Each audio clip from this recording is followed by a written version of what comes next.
ये शादीशुदा औरत अपने हस्बैंड के दोस्त के साथ रिश्ता बना बैठी, ये सोचकर कि किसी को पता नहीं चलेगा। लेकिन हद पार तब हो गई जब ये दोनों बीच रास्ते पर बेशरम होकर अपने कारनामे करने लगे।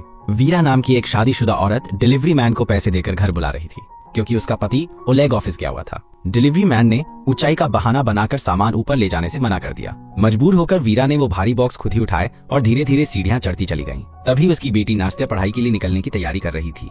फिर कहानी शुरू होती है 3 बचपन के दोस्तों से, ओलेग, व्लाद और लियोन। तीनों अब बड़े हो चुके थे, उनकी पत्नियां और बच्चे थे और जिंदगी देखने में बिल्कुल परफेक्ट लगती थी। हर वीकेंड ये तीनों परिवार मिलकर पिकनिक मनाने निकलते, साथ में खाते, हंसते और कुछ वक्त के लिए दुनिया की थकान भूल जाते। कुछ देर बाद रात ढल गई और देर रात थका हुआ ओलेग घर लौटा। लेकिन जैसा हमेशा होता था, उसने वीरा की भावनाओं और जरूरतों की तरफ ध्यान नहीं दिया। वीरा के अंदर की खालीपन और बढ़ गई थी। सुबह हुई तो ओलेग ने पास आकर उसे मनाने की कोशिश की, मगर वीरा ने हल्की सी मुस्कान के साथ उसे दूर कर दिया। बोली, अब क्या फायदा जब रात बीत चुकी है। ओलेग ने माफी मांगी और बाथरूम में चला गया। उसी वक्त वीरा की नजर उसके फोन पर गई। उसने झिझकते हुए उसे उठाया और स्क्रीन पर झांकने ही वाली थी कि अचानक ओलेग वापस आ गया। उसने जल्दी से मोबाइल उठा लिया। वीरा ने सवाल किया, फोन बाथरूम में क्यों ले जा रहे हो? ओलेग ने मुस्कुराकर कहा, जरूरी मैसेज का इंतजार है। वीरा कुछ देर तक उसे देखती रही, फिर चुपचाप किचन में चली गई। टीवी चल रहा था, न्यूज एंकर बता रहा था कैसे एक पति अपनी पत्नी को धोखा दे रहा था। वो शब्द मानो वीरा के दिल में उतर गए। उसी पल उसकी नजर ओलेग पर पड़ी, जो मोबाइल पर किसी मैसेज को पढ़कर मुस्कुरा रहा था। शाम तक माहौल थोड़ा शांत हुआ। आज कंपनी में ओलेग की एक पार्टी थी। वीरा भी साथ चलना चाहती थी, शायद कहीं उसके बीच कुछ वक्त साथ बिताने का मौका मिल जाए। पहले तो ओलेग ने मना किया, लेकिन उसकी जिद के आगे झुक गया। वीरा मुस्कुराई, तैयार होने चली गई, पर उसके चेहरे पर वो चमक नहीं थी जो कभी हुआ करती थी। अब वीरा अपनी छोटी बहन नताशा से मिलने गई, जो एक मशहूर और खूबसूरत एक्ट्रेस थी। कॉफी की चुस्कियों के बीच वीरा ने अपने दिल का बोझ उतारना शुरू किया। उसने कहा, मुझे लगता है ओलेग अब मुझसे दूर हो गया है। वो मुझे धोखा दे रहा है। देर रात घर लौटता है, मोबाइल का पासवर्ड बदल लिया है और अब तो नजरों में भी कुछ छुपा हुआ लगता है। नताशा ने उसकी बात सुनी और मुस्कुराकर बोली, अरे नहीं दीदी, तुम ज्यादा सोच रही हो। तुम्हारा पति एक बड़ा वकील है, शायद किसी जरूरी केस की वजह से थोड़ा बिजी हो। वीरा ने गहरी सांस ली और बोली, सब कहते हैं कि एक हेल्दी रिश्ते में हफ्ते में कम से कम 4 बार करीब होना चाहिए, लेकिन हमारे बीच तो अब उसके लिए भी वक्त नहीं बचा। ये सुनते ही नताशा जोर से हंस पड़ी। बोली, दीदी तुम भी ना, जिंदगी को इतना सीरियस मत लो। वीरा ने भी बनावटी मुस्कान दी, लेकिन अंदर से टूट चुकी थी। शाम ढलते ही वो पार्टी के लिए तैयार होने लगी, पर तभी अस्पताल से फोन आया। एक मरीज की इमरजेंसी डिलीवरी करनी थी। वीरा एक बेहतरीन नर्स थी, इसलिए बिना देर किए वो अस्पताल पहुंच गई। डिलीवरी के बाद सीधा ओलेग की ऑफिस पार्टी में चली गई। जैसे ही उसने हॉल में कदम रखा, उसकी नजर ओलेग पर पड़ी, जो एक खूबसूरत औरत के बेहद करीब नाच रहा था। वो पल वीरा के दिल में कांटे की तरह चुभ गया। ओलेग ने उसे देखकर बनावटी मुस्कान दी और पास आकर बोला, आओ तुम्हें अपने बॉस से मिलवाता हूँ।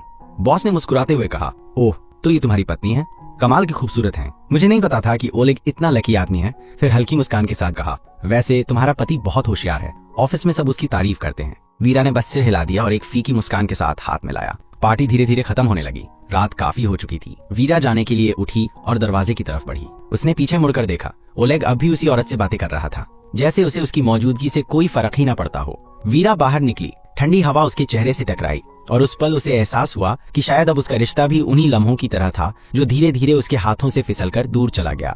आगे कहानी में दिखता है कि वीरा ने अपने घर में एक गरीब लड़की को नौकरानी के तौर पर रख लिया, जिसका नाम नैनी था। उस लड़की की सादगी और मासूमियत ने वीरा को थोड़ा सुकून दिया। अगले दिन सुबह वीरा ने अपनी बेटी नास्तिया को उसकी चाची के घर भेज दिया, ताकि वो और ओलेग कुछ वक्त अकेले गुजार सकें, शायद अपने रिश्ते में फिर से जान डाल सकें। शाम होते ही वीरा ने तैयारियां शुरू कर दी। वो सजी धजी और पूरे दिल से चाह रही थी कि आज की रात कुछ अलग हो। उसने वाइन का एक गिलास लिया, फिर दूसरा और फिर तीसरा।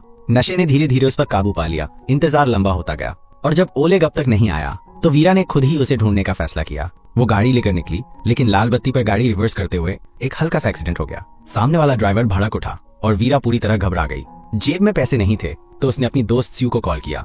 कुछ देर में स्यू का पति व्लाद वहां पहुंच गया। उसने हालात को संभाला और वीरा की मदद की, लेकिन जब व्लाद ने उसकी तरफ देखा, उसकी आंखों में कुछ और ही था। मामला सुलझने के बाद व्लाद पानी लेकर आया। वीरा की आंखें टकराईं। वो नशे में थी, लेकिन उस पल में सब कुछ धुंधला पड़ गया। सही और गलत दोनों की सीमा मिटने लगी।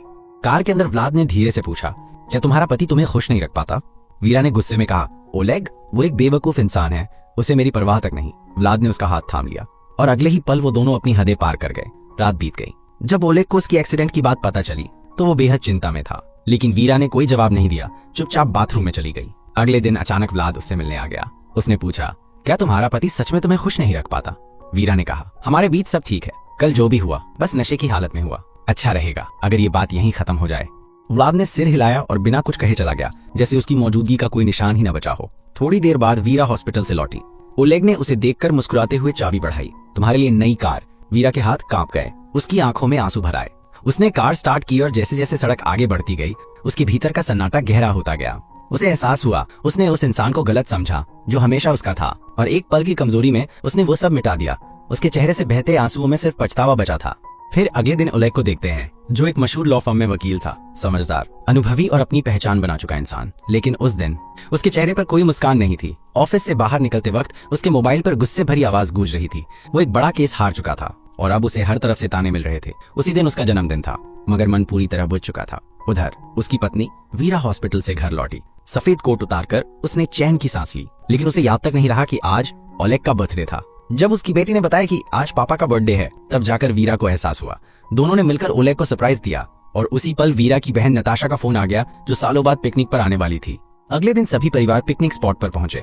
वहां रायना और उसका पति लियोन पहले से मौजूद थे। कुछ देर बाद व्लाद और उसकी पत्नी स्यू भी आ गए। सबने मिलकर ओलेग को बर्थडे विश किया। उसी वक्त वहां नताशा पहुंची अपने बॉयफ्रेंड मैक्स के साथ। दोनों जाने माने एक्टर थे जिनकी फिल्मों की चर्चाएं हर जगह होती थी। उनके आने से पार्टी में जैसे चमक उतर आई। स्यू का बेटा डेविड भी वहां था और नास्ता के साथ उसकी अच्छी दोस्ती बन चुकी थी। धीरे धीरे सबने पीना शुरू किया, गिलासों की टकराहट के बीच। ओलेग का नशा गहराता गया। उसकी बातें अब बेकाबू होने लगी। कभी वो कहता 5 साल से मेरी शादी सिर्फ दिखावे की रह गई, और अगले ही पल हंसकर बोलता, अरे मजाक कर रहा हूँ, मेरी जिंदगी तो बहुत अच्छी चल रही। उसकी हर बात में एक टूटन झलक रही थी जिसे कोई समझ नहीं पाया। पार्टी के दौरान नास्तिया ने अपने पिता को गिफ्ट दिया, एक टी शर्ट जिस पर लिखा था आई कांट। सभी हंस पड़े, लेकिन ओलेग के चेहरे का रंग उतर गया। वीरा की आंखों में शर्म उतर आई। वो चुपचाप वहां से उठी और थोड़ी दूर चली गई। कुछ देर बाद जब नशा ज्यादा चढ़ गया तो ओलेग को कार में सुला दिया गया। ये सब नास्तिया की प्लानिंग थी ताकि वो डेविड के साथ थोड़ा वक्त बिता सके। लेकिन ओलेग की नींद ज्यादा देर तक नहीं टिकी। वो लड़खड़ाते कदमों से कार से बाहर आया और तभी उसे अपनी बेटी की चीख सुनाई दी। उसने देखा डेविड नास्तिया के साथ जबरदस्ती कर रहा था। उस पल ओलेग की रगों में दौड़ता नशा एक झटके में उतर गया। गुस्से और डर के बीच वो पूरी ताकत से उस लड़के पे टूट पड़ा। नास्तिया घबराकर मदद के लिए दौड़ी। कुछ ही पलों में व्लाद और स्यू वहां पहुंचे। व्लाद ने अपने बेटे को बचाने की कोशिश की, लेकिन हालात काबू से बाहर हो चुके थे। दोनों मर्द आमने सामने आ गए और पिकनिक की खुशियां एक डरावने झगड़े में बदल गईं। डेविड जमीन पर गिरा पड़ा था, लहूलुहान और बेसुध। वीरा दौड़कर उसके पास पहुंची। नब्ज चेक की धड़कन अब भी चल रही थी। ओलेग उस पल अपने होश खो बैठा था। गुस्से में वो डेविड को जान से मार देना चाहता था। उसकी आंखों में आंसू थे और लहजा कांप रहा था। तुम सब नहीं जानते इसने मेरी बेटी के साथ क्या किया। आसपास खड़े लोग सुन रह गए। कुछ देर बाद एम्बुलेंस आई और डेविड को स्ट्रेचर पे डालकर हॉस्पिटल ले जाया गया। वहां का माहौल डर और चुप्पी से भरा था। ओलेग अपनी बेटी को घर लेकर लौटा। वो उससे बात करना चाहता था, लेकिन नास्तिया के चेहरे पर सिर्फ सन्नाटा था। वो उससे नजरें मिलाए बिना कमरे में चली गई और दोनों के बीच एक अदृश्य दीवार खड़ी हो गई। उधर हॉस्पिटल में वीरा अपनी ड्यूटी पर थी। डॉक्टर ने बताया लड़के के अंदरूनी जख्म गहरे हैं, सर्जरी करनी पड़ेगी, कंसेंट पेपर पर साइन कीजिए। वीरा ने सिर हिलाया, लेकिन दिल अंदर तक कांप उठा। कुछ ही देर बाद वो स्यू के पास गई और धीमी आवाज में बोली, जो भी हुआ उसके लिए माफी चाहती हूँ। स्यू का चेहरा गुस्से से भर गया। उसने वीरा पर चिल्लाते हुए कहा, माफी? तू मुझसे माफी मांग रही है? ज्यादा मासूम बनने की जरूरत नहीं। मुझे सब पता है तेरे और मेरे पति के बीच क्या चल रहा था। इतने समय से मैं चुप थी, सब कुछ नजरअंदाज कर रही थी, लेकिन अब बहुत हो गया। आज के बाद अपनी शक्ल मत दिखाना। वीरा वहीं खड़ी रह गई। उसका चेहरा फीका पड़ गया। उसके मन में सवाल उठे, उसे ये सब पता कैसे चला। रात ढल गई और वो घर लौटी। वहां ओलेग बैठा था, टूटा हुआ, थका हुआ और खामोश। बहस शुरू हुई। वीरा ने गुस्से में कहा, तुमने मुझे पहले क्यों नहीं बताया कि तुम्हें नौकरी से निकाल दिया गया? ओलेग ने झल्लाकर जवाब दिया, क्योंकि जब मैं सब कुछ खो रहा था तुम सिर्फ पिकनिक की प्लानिंग में लगी थी। तुम्हें कब फुर्सत थी मेरी बातें सुनने की? ये था इस कहानी का पार्ट 1, जिससे यह समझ आता है कि खूबसूरत औरत अपनी खुशी के लिए किसी भी हद तक जा सकती है। कहानी यहीं खत्म नहीं होती। इसका पार्ट 2 डिस्क्रिप्शन में दिया गया है, जहां आपको इस पूरी कहानी की सच्चाई पता चलेगी, जो आपको सोचने पर मजबूर कर देगी।